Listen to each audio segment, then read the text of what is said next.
Hey everyone, welcome to Two Drunks with a Mic. This episode is part one of a two-part unscripted, candid conversation in which Randy and I sit down and we talk a little bit about our story and struggles with addiction and, our discovery of opioids. You won't want to miss part two, so make sure to subscribe. You can head over to twodrunkswithamic.com and subscribe there by email. Or you can find us on Stitcher, iTunes, TuneIn, and probably a few others. You can also find us on Facebook and Twitter, and all sharing would be greatly appreciated. So let's get a cup of coffee and let's get to it. So Randy, my man, what's on your mind, brother? Well, I wanted to just take a short discussion. If you don't mind, I've got some questions I'd like to ask you, just to go ahead and try to just get a good vibe going here, talking about, alcoholism a little bit and not to try to get too personal, in your life, but just some key questions that I just wanted to basically get your opinion on some things. And you've been in recovery for 8 years now. Is that correct? Yeah. 8 years. And it is 8 years in August. Okay. Yeah. Myself, I grew up in an alcoholic home and, but I know that for yourself, somebody like yourself, people have studied alcoholism, addiction, and a lot of them will say that it comes from traumas. It can be genetic, and and I just does it actually run in your family, or has it skipped a few generations? I mean, what does alcoholism stand in your bloodline and like your family? Because I know for myself, my dad, on both sides of my family, my mom and dad, they either are full-blown drunks or they don't drink at all. So I was pretty much doomed right out the gate. But for somebody like yourself, you've got a different story as far as that goes. And I remember, I think years ago, talking to your mom. Did she, if I'm not correct here, she said that her dad, your grandfather was there something down that line? Yeah, so my grandfather, my maternal grandfather, so that'd be my mom's dad, like you just mentioned. That dude was an alcoholic, and he died sober. He had been in the program. He was an AA guy for many years, but he was born during the Depression, served in World War II in the shipyards at Pearl Harbor, and that's where he met my grandmother, was down there. They got married. I think they had some kids, but here's the thing: that he was also a rail rider. He was part of that network, I guess, of these hobos that would ride the trains. So he'd be gone for years, a year or two, whatever. He'd show back up. I don't know the whole story behind his parents. Now, so he was definitely an alcoholic. My grandmother, she was a drinker, but she'd drink in the evenings, smoking her Pall Malls. She lived to 86 years old. I mean, that was just part of that lifestyle, drinking highball and smoking and all of that. My granddad, though, he was a different type of dude. He was maybe more like I was, I suppose. He was straight from the bottle, man. Just he'd buy it, steal it, whatever. That's the impression that I was given by my family. he spent a lot of his later years making amends to the family, and he actually lived not too far from where I'm living now, and I didn't get to spend a whole lot of time with him then because by that time, I had finished high school, had gone in the military, when I was 17, and I was living my own life. I got married when I was 19, divorced when I was 21. I was just running, man. I lived all over the place and traveled and just kind of wanted to do my own thing. Ended up away, and I was away for years, and there's more to that story, but so I lost connection with a lot of that part of the family, but I do know that when he died, he was sober. But my dad doesn't drink. And as far as I know, there's not alcoholism in his family. They're in England, ironically, that's where I first took my first drink when I was like 8 years old. We were in the pub down there, over there visiting, and they have these drinks they give out. I think they're called like shanties or something, where it's like half beer, half 7-Up. And that's like what they give the kids. And they were really good, because they're kind of sweet and bubbly, and you got that kind of beer taste. And I don't know if they do much to you, but so the pub life and that social drinking aspect is a big deal with the family in England. But I don't know that any of them are alcoholics or anything like that. My mother's not. Now, when you've been, excuse me for interrupting, just because, a lot of people in the outside world that don't understand alcoholism. At that point, when you were in that pub, at that early of an age, did you find yourself attracted to that whole lifestyle, or was that something that you just kind of whatever and then moved on, and then later on down the road, you started to pick up a drink, and a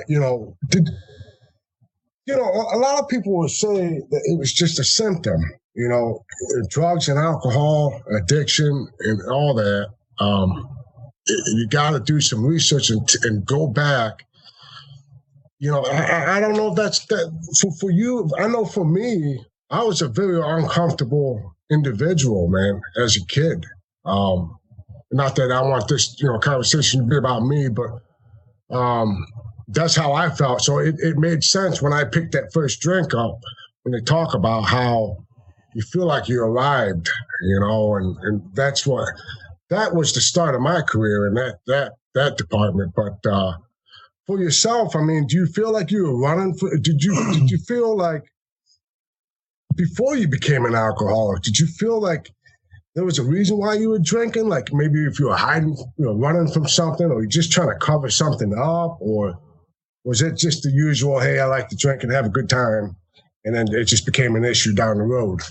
So actually for me, I like the fun aspect of it. When I was a kid, right, in England, we were in a pub. There were darts. It was a pub. It was an English pub, a proper English pub. It was fun, man. I was 8, my cousins were there. It was like a family gathering at a local bar. That's not something that we would do here at home. But we were on holiday, so and it was during Christmas, and it was fun. I don't ever think back to like, I really wanted more to drink at that point. But I think for me, that was, it's fun. And, you kind of, equate those two things. And then later, at, 12, 13 years old, when I started drinking, for more of a purpose, it was to have fun. We would go and steal some Bartles and James or some Southern Comfort or something from the local liquor store. We thought we were getting over, but I'm sure the guy knew, what we were doing. But it was just me and my buddies hanging out. We'd sneak out of the house and drink, do whatever, in the evenings. through junior high. And then it got more involved in high school. Where drinking that's what we did at night. We would sneak out. My buddy worked at a liquor store at the time. So we had all kinds of access to, Jack Daniels and Jim Beam. That's where I really got into the Jim Beam for a long time. But it was fun. And there was a time when I was in the military where it was fun to go drink with my buddies. But I remember when I got back from the Middle East, I didn't drink at all. And I don't know why, but I didn't. I drank when I was there. We got into some moonshine when we were over there, but it was fun. So yeah, I had this idea that everything was fun surrounded around drinking. It wasn't until later where it was an escape. I was got married for the second time when I was 27, and it wasn't the best of relationships to begin with, But that's when I think I really started to discover, even though I was drinking, the entire time, I'd only kind of limit it to some fun. But I will say this, I know I can look back on it and I can say, yeah, my fun took on a new meaning, though. I mean, I would purposely be drunk at a place, I at that point, I think if I look back and I'm honest, man, I'm like, man, I really like being drunk, man. It was an escape. People would leave me alone, whatever. And I think that's kind of where it took that ugly turn into some behaviors that I would try to model later. Was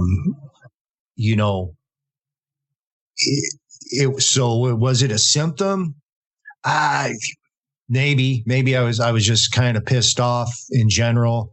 Didn't really want to be around my wife. I knew she didn't like me drinking. So guess what? I'm going to drink and she'll want to leave me alone. I suppose that could be anybody in America, man, that maybe tries it, wants to do it. For me, though, it takes an ugly turn because, I'm the type of physiologically, I'm the type of guy I became dependent on it for many years. I would function better. In my mind, I'd function better drinking. When I was writing, I was more creative when I was drinking. So I don't know how to answer your question, man. It evolved. It took on a life of its own. I guess that's the best way I can put it.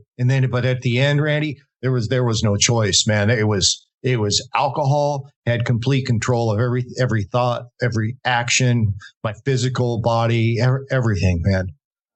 I mean, just it took over. It became the disease that I need to treat, Yeah. So, when I was in the program, they asked me about my triggers. Yeah, I had a list of triggers 3 pages long, man, because it was like, yeah, I like to drink when I'm happy. I like to drink when I'm sad. Oh, that light turned red. Let's take a sip. Anything could be my trigger. And I know that might seem silly to people, dude, but that's exactly how I thought. Mm-hmm. I could if I wanted to drink, I would justify, I would justify it any way that I could, and I always stayed away from drugs, like proper drugs. Hard drugs. I didn't like the idea of taking drugs. I always thought they were for losers, and I was afraid that if I got into, smoking weed or coke or crack or anything like that, I was just going to get busted by the cops, and then I'd be in jail and I couldn't drink. So, yeah, that's that insanity, man. And I'll tell you, when you get, I guess it's, I thought the same thing when I first got in the program up in Cleveland. Like I was hearing stories. A lot of people had some kind of reason, man. And I was just trying to find one. And I'm like you. I just really enjoyed everything about it. The problem came was when I tried to control it. That's when it started to really take me down, man. When I started realizing consciously, hey, man, these people that are saying things about me, about my drinking, there's some truth to it. Yeah, I know. But just always trying to create a way to make it okay, you know? Mm-hmm. Yeah. Yeah. And, you know, that's the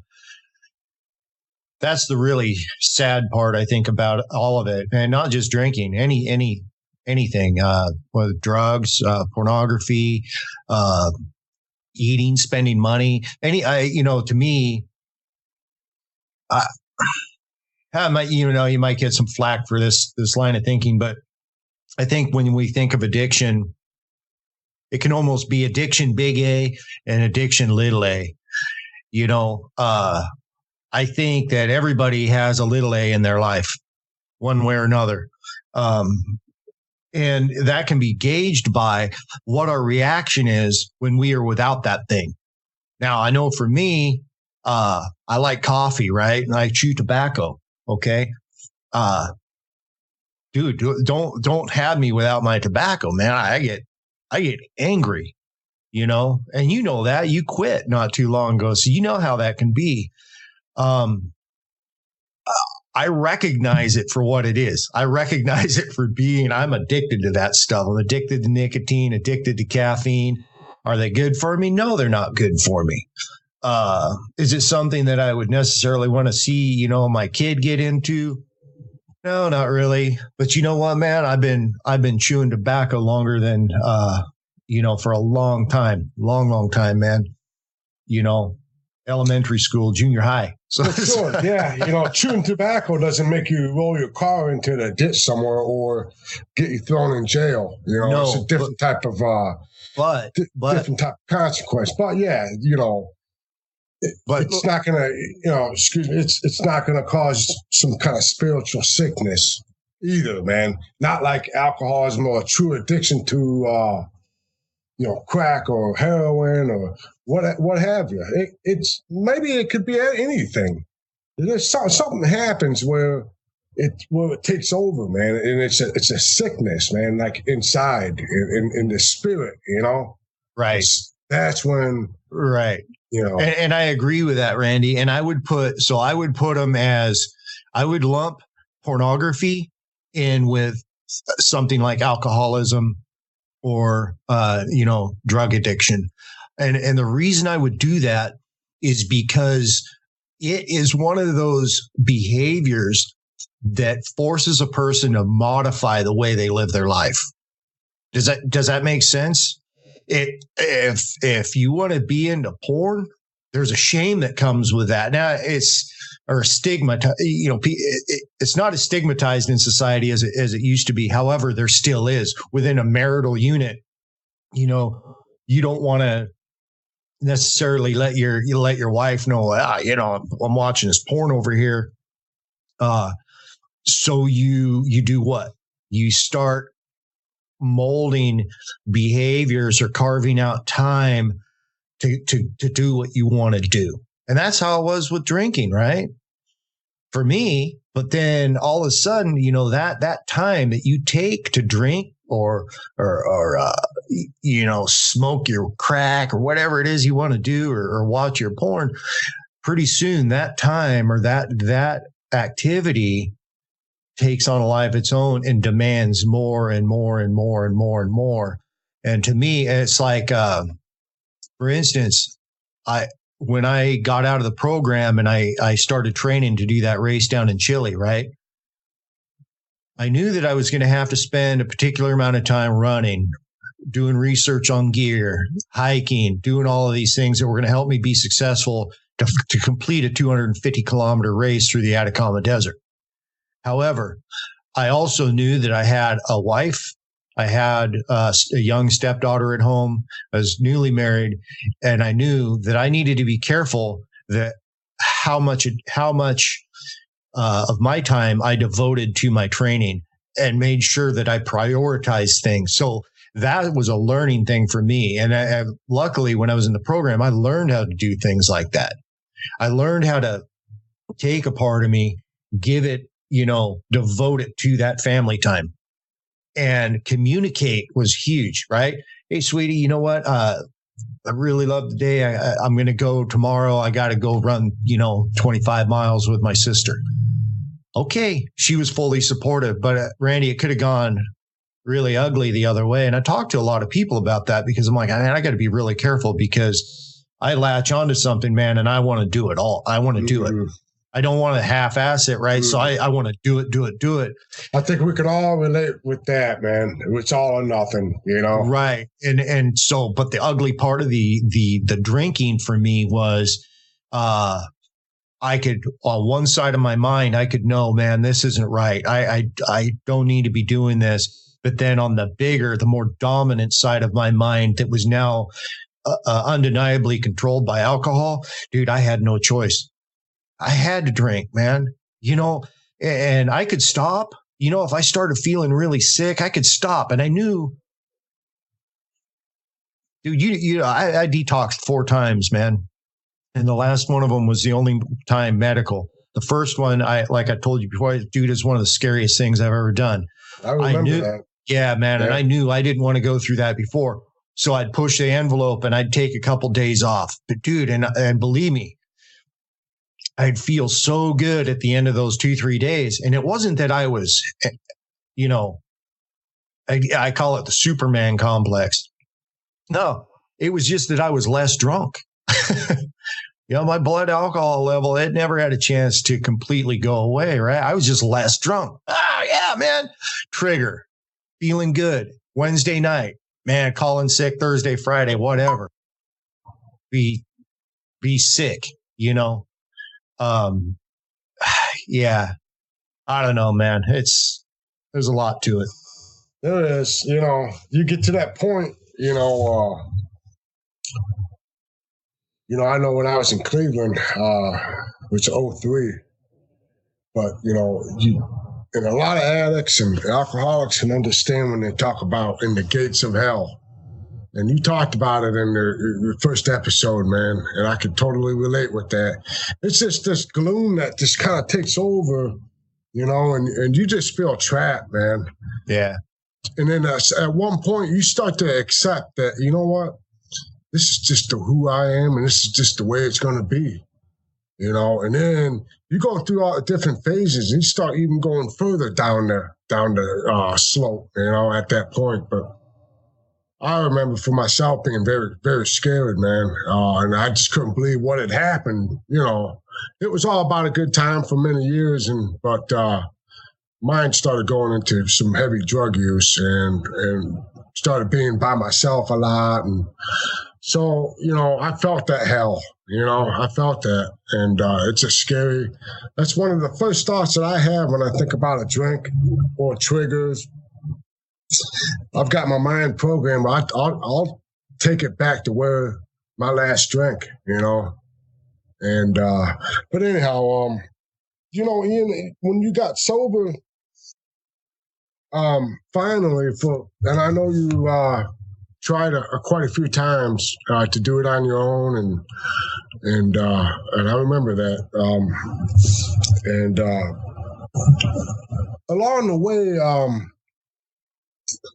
you know, for me, a big thing for me was the obsession was lifted at about 8 or 9 months. I realized that I wasn't fighting this drink, man. You know, the insanity part of it where, you know, we talked about it before, no matter how bad things got, over time, something in my mind tells me that, you know, I think that he could probably control it this time, or, you know, whatever, who knows. But what are some of the spiritual experiences that has helped, that you can indicate that has helped you continue on with this thing called sobriety?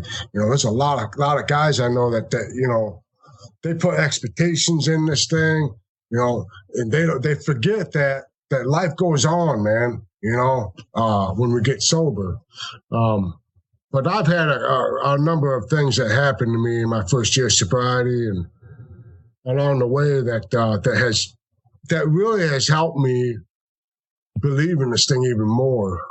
But there's a lot of people that it doesn't happen for them soon enough. But what you know, what are some of the things like they talk about you know, the spiritual experiences, you know, the things that really change us, changes our heart, and changes our views on life itself. Was it the steps, working the steps, or a lot of prayer, service work? I mean, what are some of the key components that really? Because I know it wasn't easy for you. When you decided to stop drinking and go into rehab, I mean, it's just not that easy.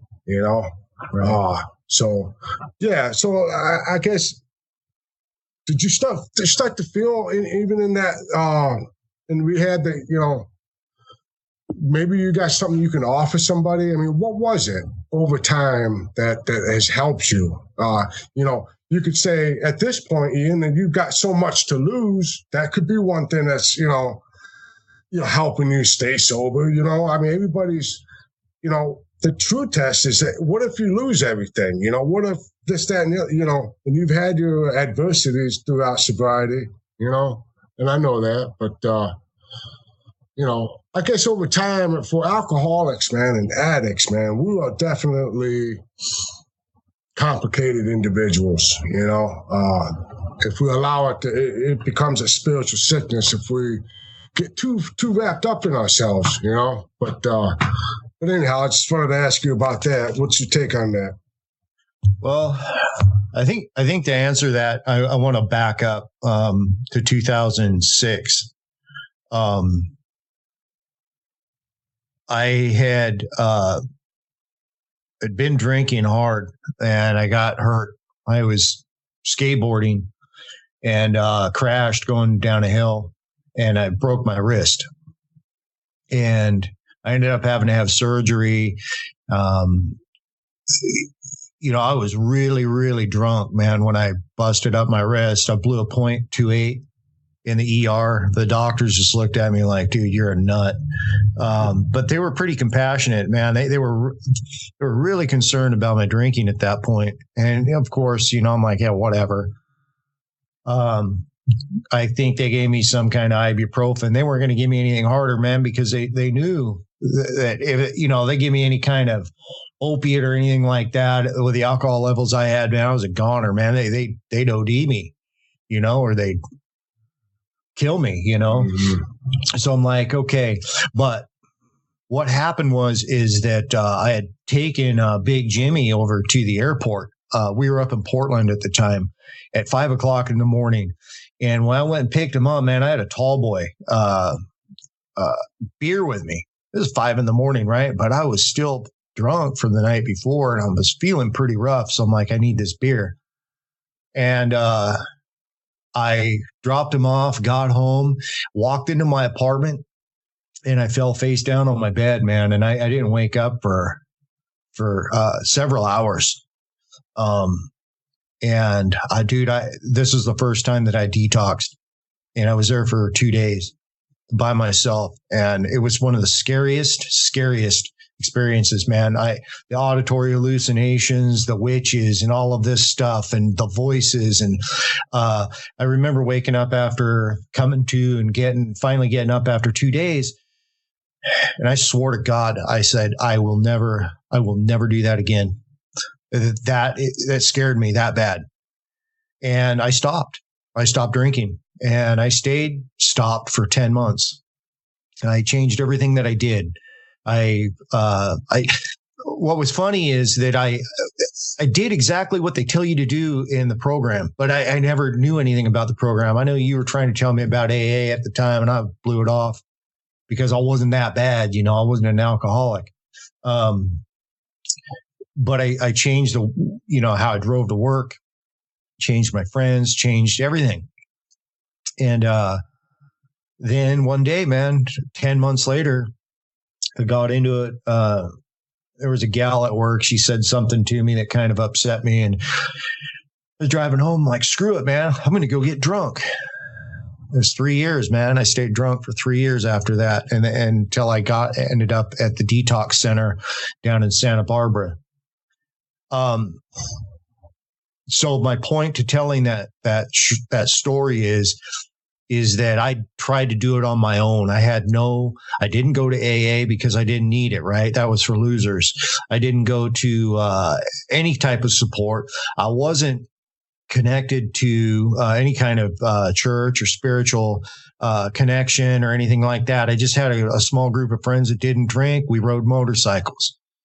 And it was really in that 3 years after that alcoholism for me, man, took on a whole like textbook level, like just insane.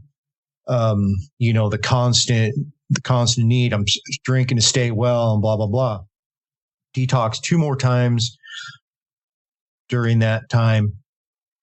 But then that night in 2010 that I talked about, I just remember this panic that I had because I knew I didn't want to drink in the first place. I knew I didn't want to, intellectually, man, I knew that this was a bad idea, but there was this compulsion, this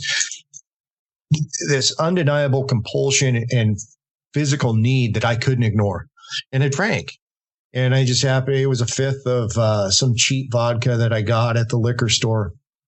And I drank that in, over the course of, 3, 4, 5 hours or something like that, and passed out. And when I went to the detox center, Randy, they had given me the meds to detox. That was where I really learned about opiates. How much I'm thinking, man, I'm glad I never ran into these, because I'm like, I made my mind like, dude, I would take these instead of drinking. That's how much I like those things. I really, man, it was. I hate to giggle, but that's probably, you're right, man. I didn't, back when I was younger, those weren't, they used to have Quaaludes back in the younger generation before us, man. But I think when you and I were running, there wasn't so many pills out there, man. No. It was just basically alcohol, cocaine, and whatnot. But yeah, I think the crack and all that was big then. But it was it was at that detox center. That was a 15-day program, detox. And it was forget how many people were there. It was at a homeless shelter called Casa Esperanza.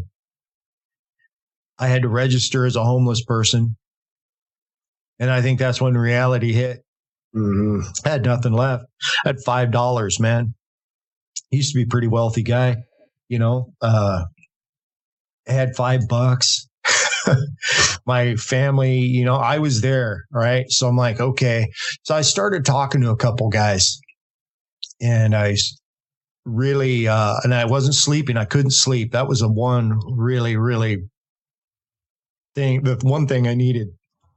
And I'd run out of there's 2 pills they gave me, and I'd run out of the one that helped me sleep. And, Randy, at the time I'd started reading a lot, and I was an avid reader, and I'd read probably 3, 4 novels a week. And believe it or not, man, it was funny because I was drunk all the time, but I loved to read these books. And I took a book with me, and I had my little bookmark in it, and I never picked it up the whole time I was at that detox center. But what I did is when I lay there at night, I wouldn't pray. I didn't do any of that. But I'd wonder, and I'd start thinking, and I thought about God. But my thought the first night was, man, he's done with me. I have crossed lines that nobody can come back from. Right. And I'd fall asleep at 2:30 in the morning and wake up. But I'd feel super rested. The next night, second night, same thing. I just lay there and I was thinking about God and kind of the same thought process, right? Wake up super rested. Well, the third night, I laid there, did the same thing, man.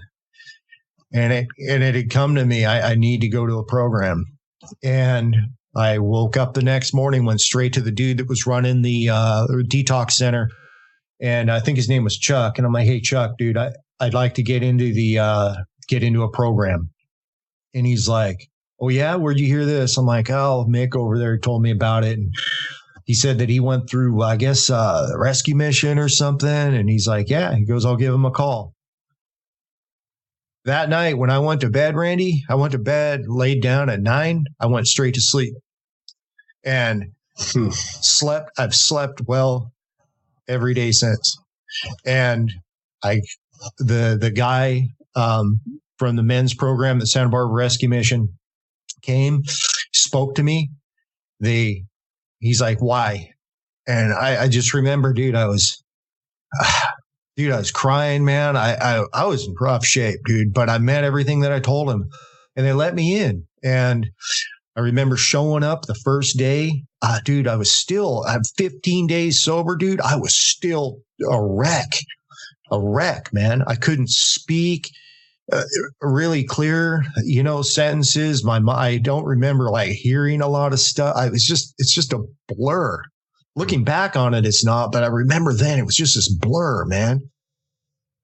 And I remember showing up, walking into the Santa Barbara Rescue Mission, into the dining hall. I had a trash bag, dude, and my Casa Esperanza homeless card. And Steve Goralski, he was the program director there at the time. He comes up to me. Dude's a character. Got to know him pretty well over my time there. He goes, hey, so when did you stop drinking? And I'm like, man, a couple weeks ago, I don't know. He goes, man, you ain't going to make it unless you can remember when you had your last drink.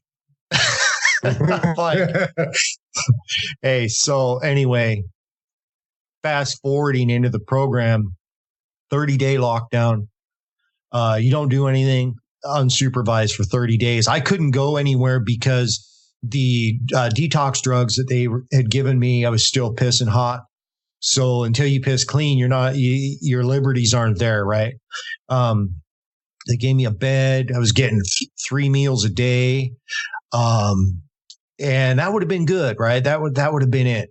But here's the deal. Here's what really happened. You served. You got put on a work crew, and guess what? You fed homeless people at night. And they'd come in, dude, and you recognize yourself in them. You're going, man, that dude's in bad shape, man. Here's some more food. Here's some more food. You start building this compassion and then service toward other people, right? And then during the day, we had classes. A lot of Bible teachers would come in, and there was God again, right? I hadn't been praying at all, and here was God presented to me, the gospel. This is who Jesus Christ is. They didn't present him as a was. They didn't say, "Oh, here, this is what Jesus was." They said, "This is who Jesus Christ is." And this is what he has done and is doing and is willing to do for you, right? And that really hit home for me, right? So I got connected with Calvary Chapel right across the street, started serving in some of their ministries, right? Went to some of their sober meetings and things like that. And it was at one of those meetings where I remember getting this fire, man, saying, man,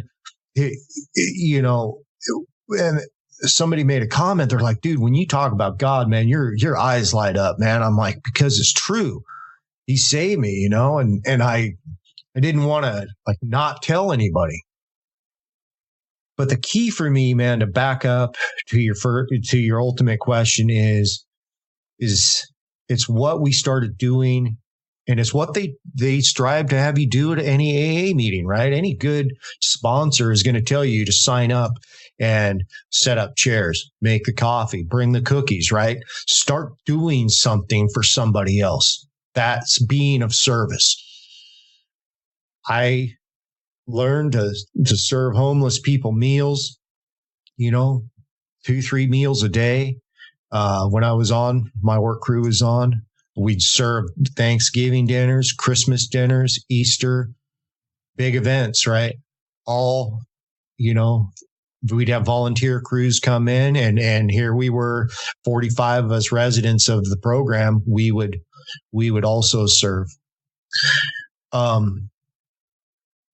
But just as I was getting out of the program and was really developing a spiritual relationship with Christ, we all sat down in a meeting. There was many of us. There was probably 12 guys. And Goralski, again, he was in there, and he had said one at a time, so what's your plan to stay sober? And this guy would give the textbook answer that you'd hear in any room. Well, I'm going to do this and this and this and this. I'm going to work my steps. I'm going to do that. And then you go to the next guy, the next guy, the next guy. He came to me, and I'm like, man, I don't know. I'll tell you what, though. I think I'm just going to remain in service, because that's what's working. That's what's gotten me here, I think.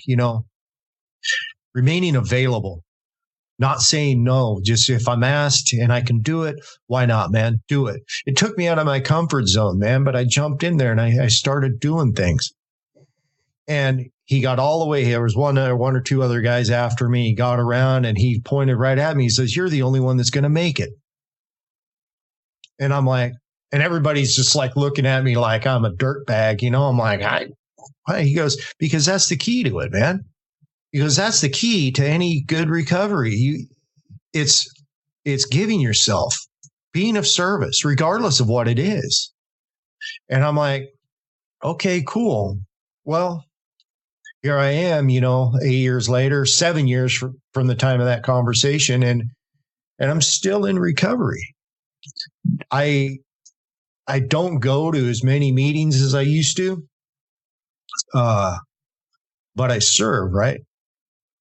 I serve my community. I serve in my church. I serve where I can and do what I can. I mentor foster kids through a program called Royal Family Kids. I'm on their board of directors.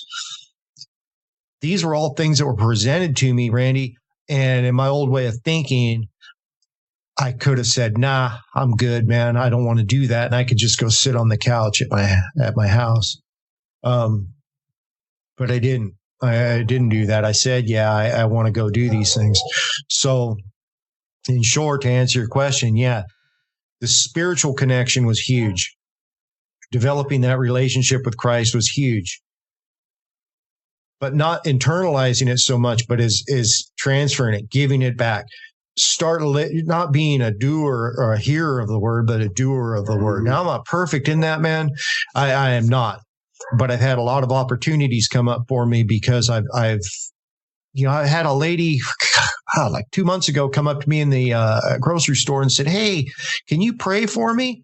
Yeah, okay. Oh, so you never knew this lady? Huh? No, she's just some random lady. Huh. And I remember her name was Lorraine. And I remember that because I wrote it down, and I remember her whole thing. But the person that she was talking to me about was an addict. And I'm like, yeah, man, I'll pray for you. And I prayed for her again, but, so for me, that's a big deal. It's just that remaining in service. And, Randy, you said something a minute ago that got me thinking about something I always used to hear.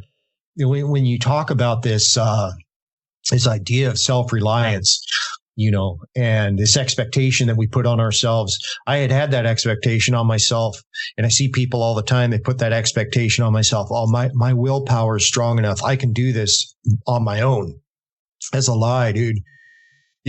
Once you start putting your expectation, whatever you put your expectation into, and if it fails you, that's just a resentment. So expectations are resentments waiting to happen, right?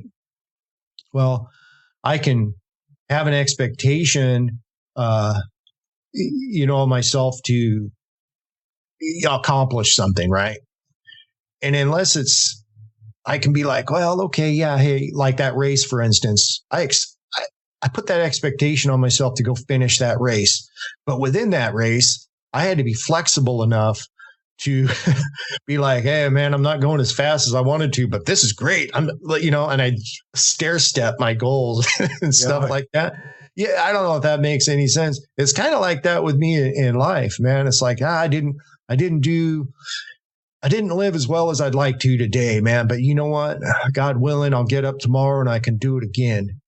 I guess progress, not perfection, I guess is what they say, Yeah, most definitely. It's a daily reprieve, man. And that's you mentioned that somebody asked, a lot of people, even myself, how am I going to stay sober, man? Like, I'm just not that guy, I remember thinking, but they drilled it in me, man. I just thought it was at the time, like the whole one day at a time, man.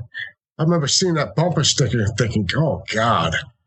And then, but the one time, man, somebody actually said those words to me, and I said, that's what you do. You gotta, and I remember thinking, I don't need to worry about like next week, man. What are you doing today that's going to get you through and it make, especially in recovery. But I remember that stuck to me, man.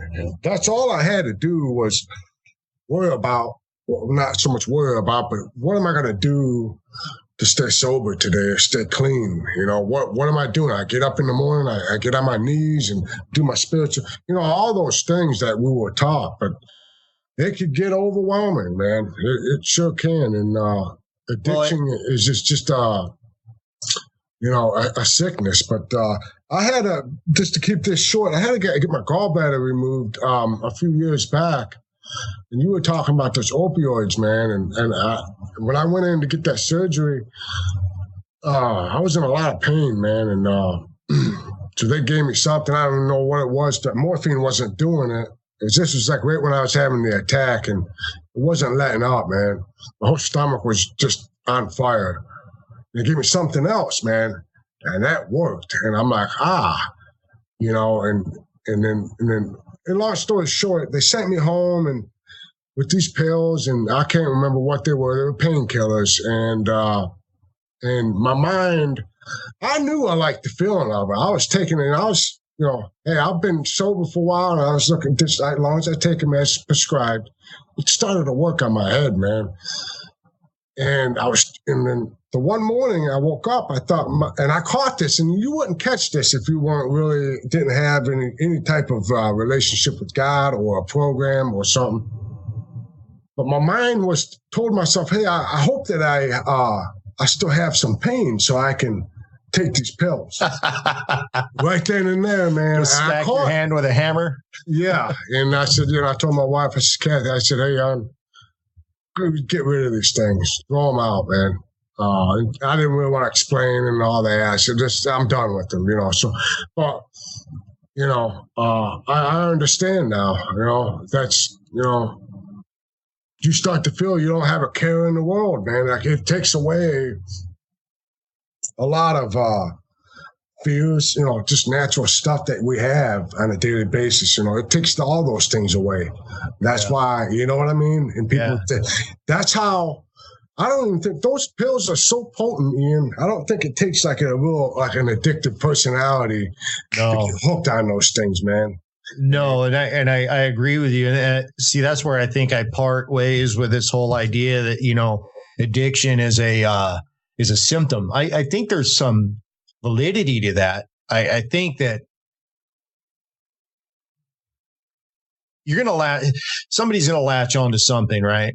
And I think it's the same phenomena, that might drive people wanting to join a gang, right? There's something missing in their life. They find a replacement for it. Maybe they didn't know that's what they were looking for, but you know what?